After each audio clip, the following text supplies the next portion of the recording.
Essa prisão é ilegal, fere a Constituição brasileira. Foi decretada por autoridade incompetente. Prisão preventiva não existe para deputado e senador. Abrir mão dessa prerrogativa é darmos carta branca ao STF. Esse crime ocorreu há mais de 5 anos. Isso se trata de coerência. A casa é quem pode punir deputado.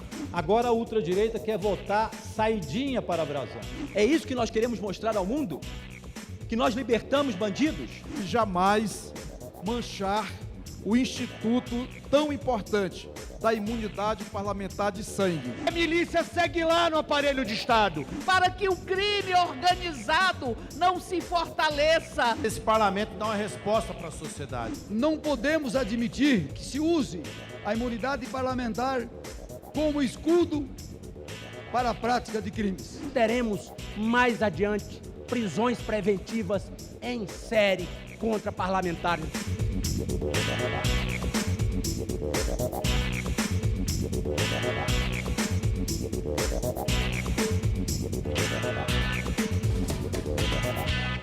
A volta do DPVAT recalchutado, mais recursos para a Embratur, a criação do Marco Legal dos Games e a manutenção da prisão do deputado Chiquinho Brazão.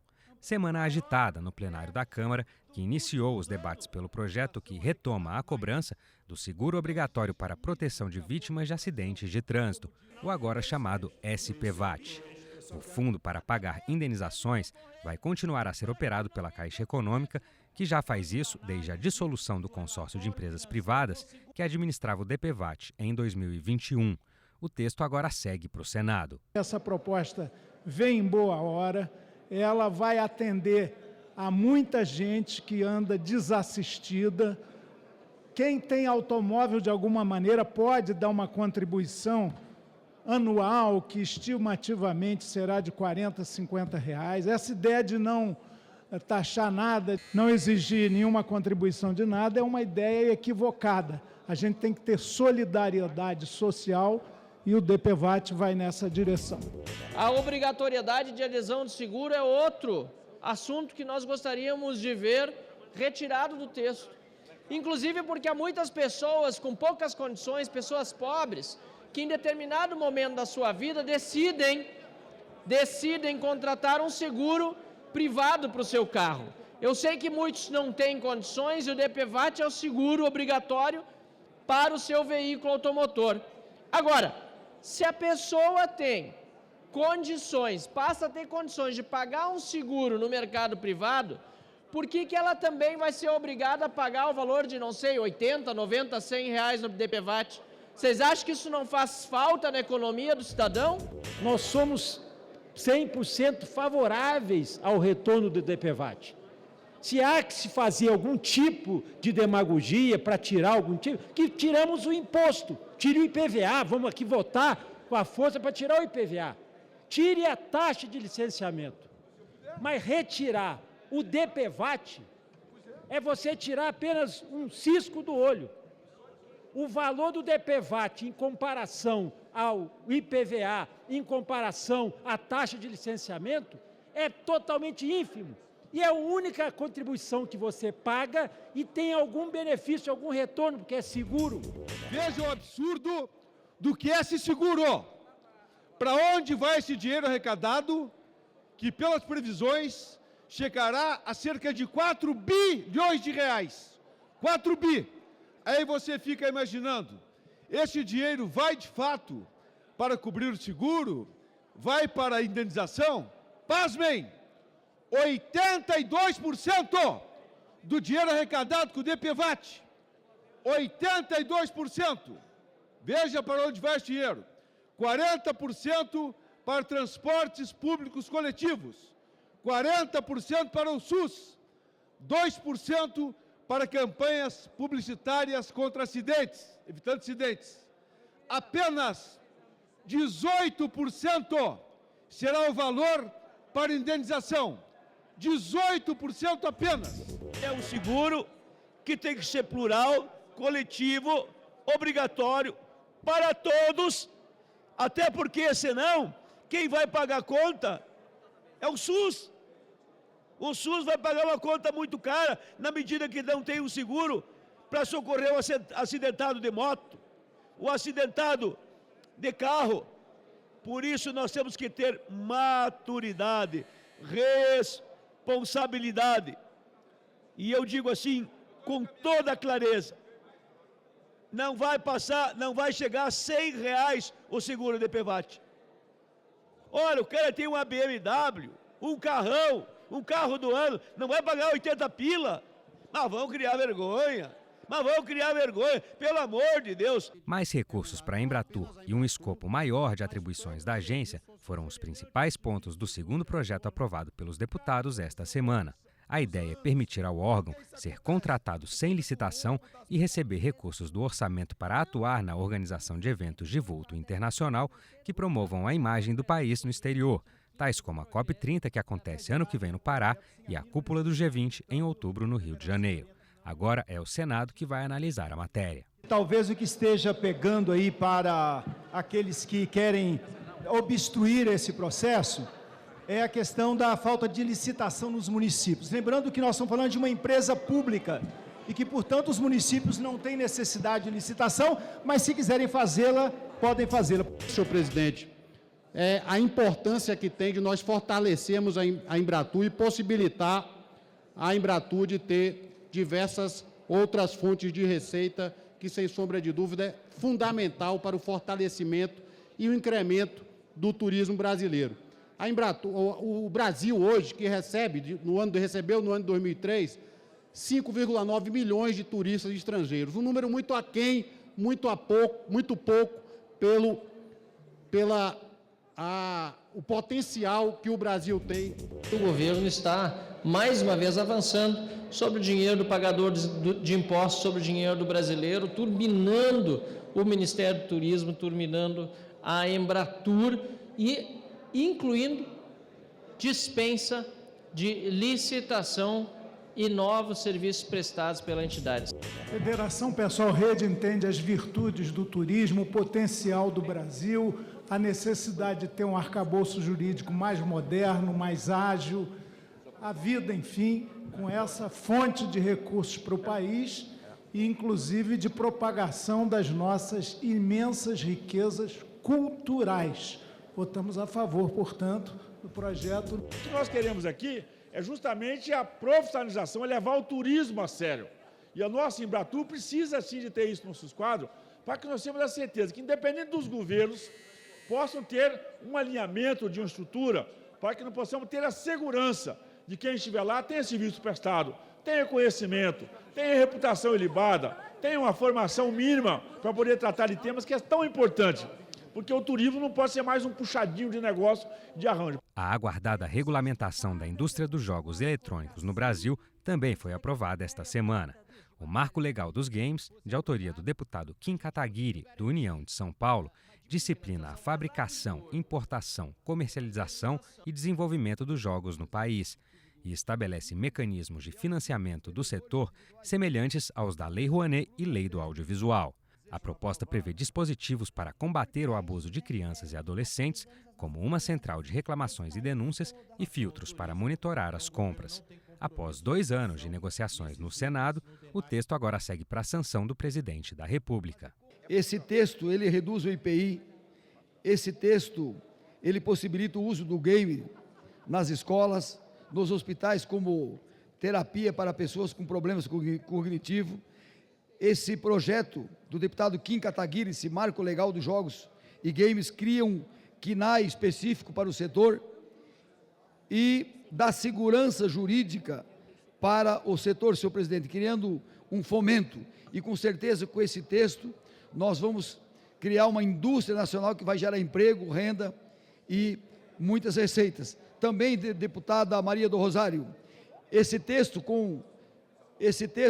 Maria do Rosário, deputada, com a inclusão do artigo 15º, parágrafo 3º, esse texto ele passa a ser um texto que dá mais moderno do mundo, que dá segurança jurídica e que protege as crianças e adolescentes. Agora o projeto vai à sanção depois de alguns anos de batalha para que ele fosse aprovado.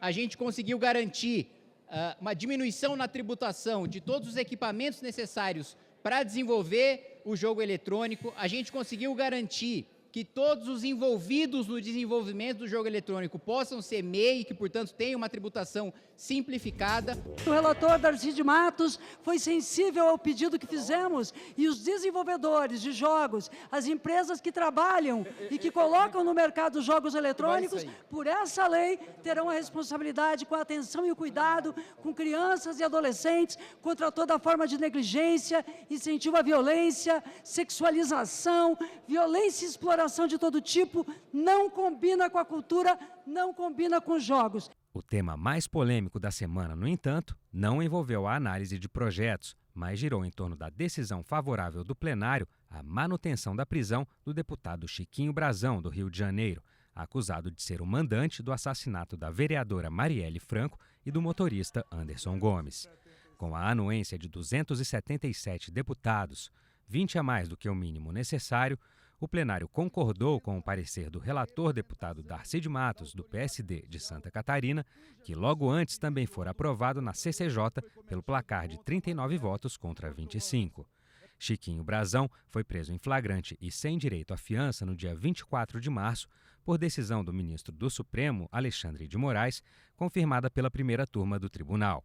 Na sessão que deliberou sobre a prisão, falaram primeiro o relator e, em seguida, o advogado Kleber Lopes, defensor de Chiquinho Brazão. Considerada a gravidade dos fatos trazidos à decisão, adianto que considero correta e necessária a decisão proferida pelo ministro Alexandre de Moraes nos autos do inquérito número 4.954, ratificada pela segunda turma à unanimidade, pois não nos afigura razoável que o constituinte originário tenha imaginado a imunidade e a prisão cautelar assegurada aos parlamentares em caso como o que ora se examina.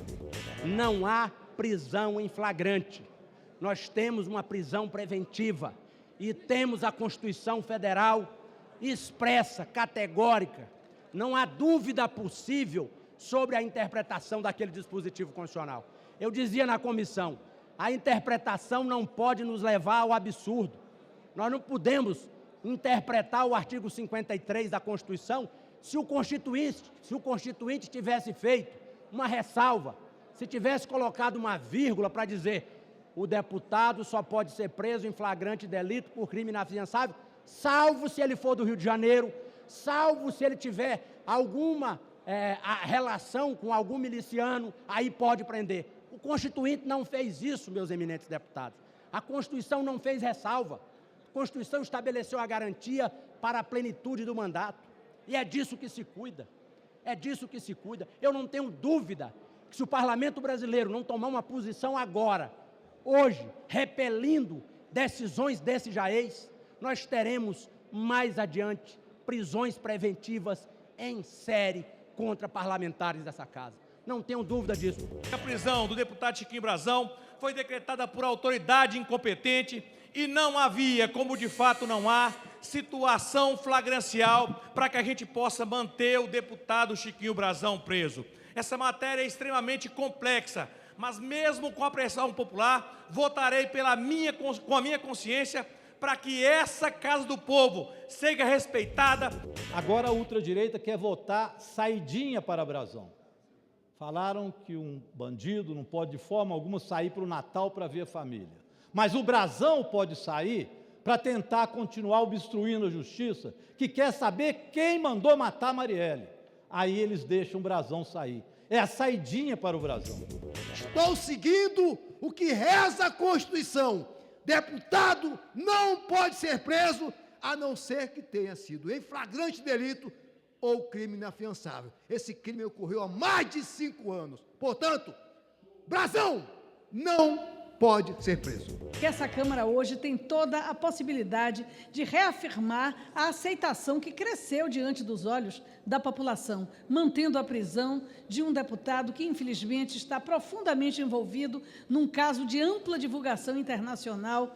E, infelizmente, não é apenas uma posição de um ministro do Supremo, é unânime. Então, é uma realidade difícil para essa Câmara denegar a manutenção desta prisão. Eu penso que a Câmara deveria manter. O mandado de prisão preventiva não existe para deputado e senador. Não estou julgando o mérito. Se ele foi responsável pelo assassinato da vereadora Marielle, que ele seja condenado, punido dentro do devido processo legal e apodreça na cadeia. Eu mesmo voto pela cassação.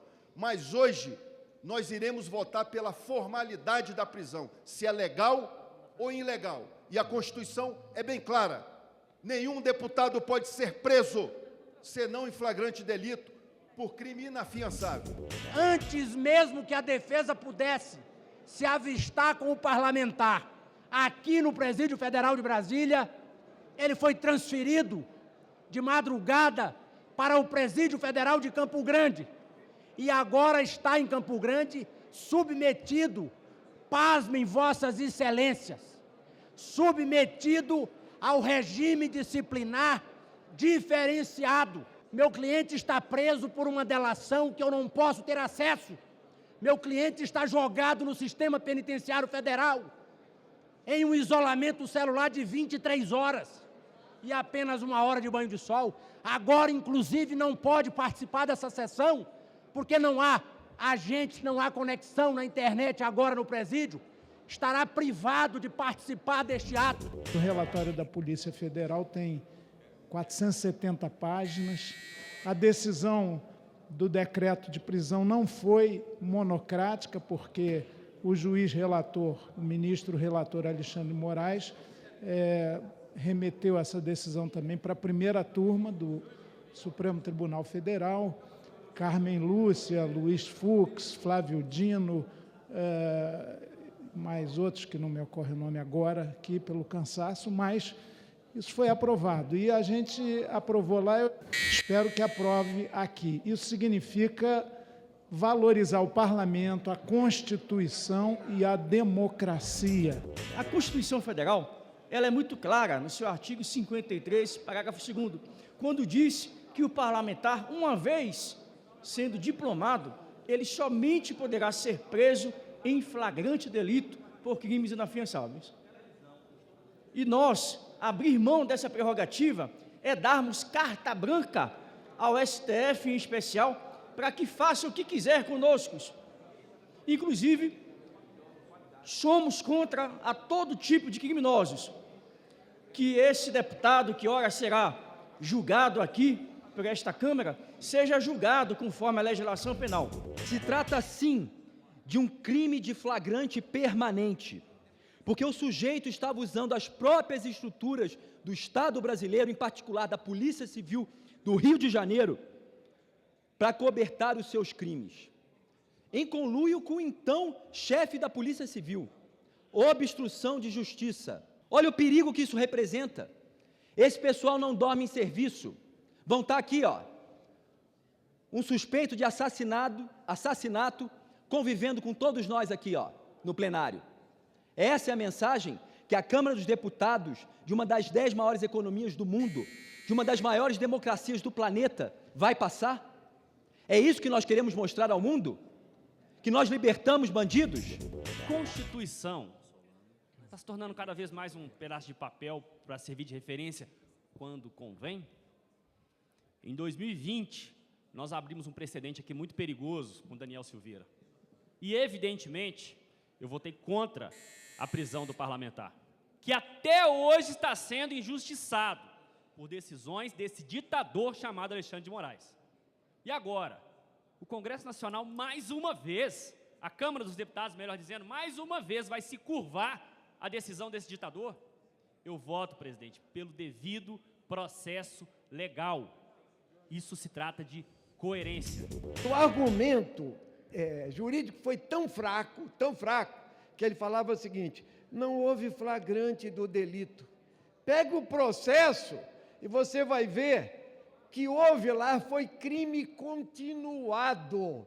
crime continuado. O senhor Rony Lessa foi contratado com Elcio Queiroz. O que aconteceu depois, 6 anos depois, vários delegados de polícia manipularam, tergiversaram, esconderam, criaram, plantaram testemunhas para impedir a investigação. Hoje, tendo votação, eu votarei pela lei, pela Constituição, pela soltura, mas imediatamente pedindo a cassação desse deputado, o Chiquinho Brazão, e também Conselho de Ética Direto, porque aqui ele será cassado e punido pela casa.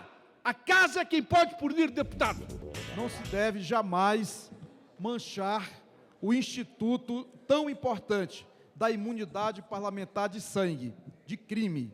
A imunidade parlamentar não dá liberdade a ninguém e nem protege qualquer cometimento de crime. É disso que se trata e é sobre isso precisamente que este plenário se manifestará daqui a pouco. Eu tenho certeza que aqui também se dará um passo importante para se fazer justiça. Precisamos que os deputados sejam colocados aqui para votar. Me chama a atenção que nós não tenhamos sequer efeito administrativo numa votação tão importante como essa. Presidente, este é um dia importante para a democracia brasileira. Não é um dia importante apenas para o PSOL, é um dia importante para o Brasil, é um dia importante para a justiça, é uma fenda que se abre num caso tão cruel e bárbaro como este. E o parlamento precisa ter seriedade e compromisso na resposta desse caso. A manutenção da prisão de Chiquinho Brazão tem todo o sentido, porque lá estão os elementos do crime em flagrante de organização criminosa. Lá estão os elementos de afastamento da fiança por conta das razões que levaram à prisão preventiva. E lá estão a questão de que a manutenção da prisão é para garantir que a investigação siga sem influências. Na verdade, garantir não, mas ao menos diminuir, porque a milícia segue lá no aparelho de Estado, segue com postos de poder, segue fazendo lobby aqui nesta Câmara dos Deputados, e isso nós vamos denunciar. O Brasil todo espera justiça, mas nós aqui nesse dia, nessa noite, não estamos tratando disso. Estamos tratando da legalidade da prisão do deputado Chiquinho Brazão. E eu quero chamar os parlamentares aqui. Nós juramos a Constituição quando assumimos o mandato. E no nosso entendimento, essa prisão é ilegal, fere a Constituição brasileira, portanto o PL espera justiça nesse caso, mas nesse momento o PL orienta contrário.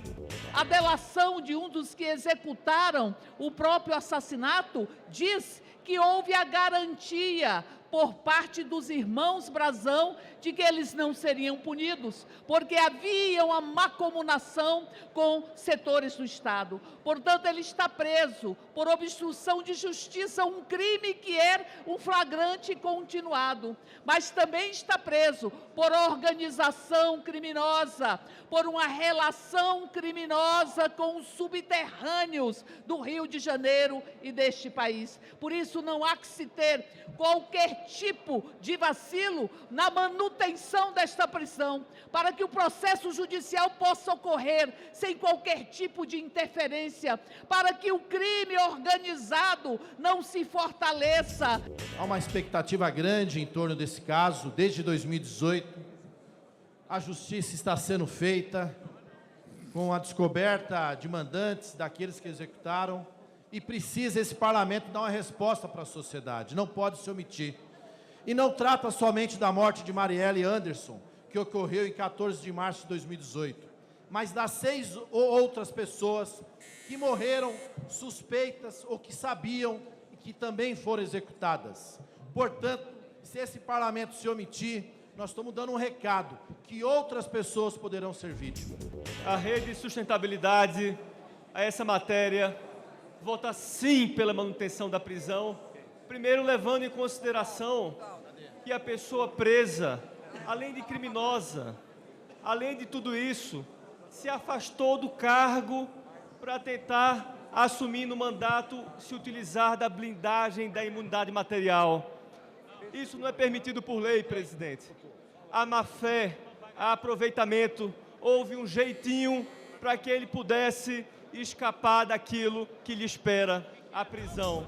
Sem dúvida alguma, após esse episódio pontual, senhores deputados e deputadas, nós temos que aprofundar o debate, como disse no parecer, sobre as prerrogativas dos parlamentares.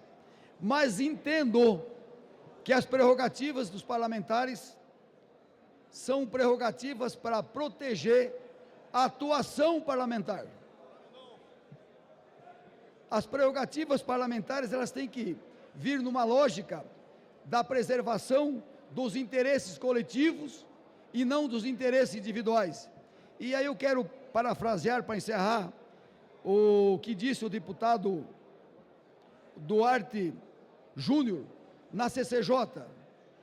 Não podemos admitir, deputada Laura Carneiro, que se utilize a imunidade, que se use a imunidade parlamentar como escudo para a prática de crimes.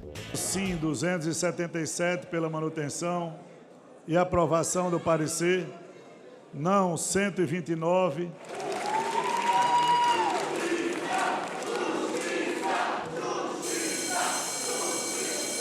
Ficam preservados os efeitos da prisão em flagrante determinada contra o deputado Chiquinho Brazão nos autos do inquérito 4954 em curso no Supremo Tribunal Federal. O Supremo Tribunal Federal será comunicado com máxima urgência da decisão adotada pelo plenário da Câmara dos Deputados. Temas de interesse nacional. Debates em plenário. As reações e propostas dos deputados. Fatos e opiniões. Tirar de 44 quinais para 12, sem ter uma justificativa, deputado Joaquim, sem ter um número preciso de quinai por quinai, qual a seletividade de colocar um setor e tirar outro? Falar que o PS já cumpriu seu papel? É óbvio que não. Em 2 anos parado, ninguém recupera com 2 anos de funcionamento.